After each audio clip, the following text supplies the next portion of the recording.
My name is Gr3ta. I am only here to once again remind you of the emergency we are in.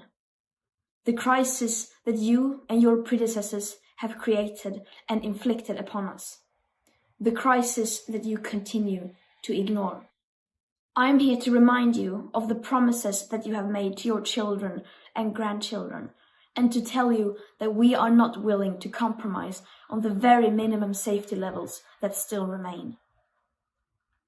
The climate and ecological crisis can, unfortunately, no longer be solved within today's systems. According to the current best available science, that's no longer an opinion, that's a fact. And we need to keep this in mind as countries, businesses and investors now rush forward to present their so-called ambitious climate targets and commitments.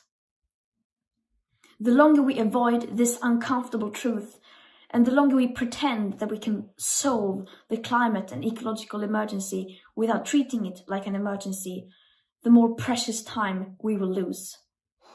And this is time we do not have.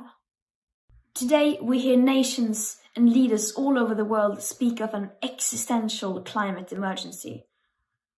And yet, instead of taking the immediate action you would in any emergency, they set up vague, hypothetical, distant targets way into the future. It's like waking up in the middle of the night, seeing your house on fire, and then deciding to wait 10, 20 or 30 years before you call the fire department, while labeling those trying to wake people up alarmists. We understand that the world is complex and that change doesn't happen overnight. But you've now had more than 3 decades of blah, blah, blah. Blah, blah, blah, blah, blah. Build back better, blah, blah, blah. Green economy.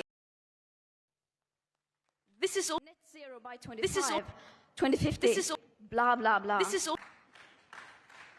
net zero by 2050, blah, blah, blah. Net zero, blah, blah, blah. Climate neutral, blah, blah, blah. What's your message to world leaders today? My message is that we'll be watching you. It's all wrong. You'll be back in school on the other side of the ocean. Yet you all come to us young people for hope.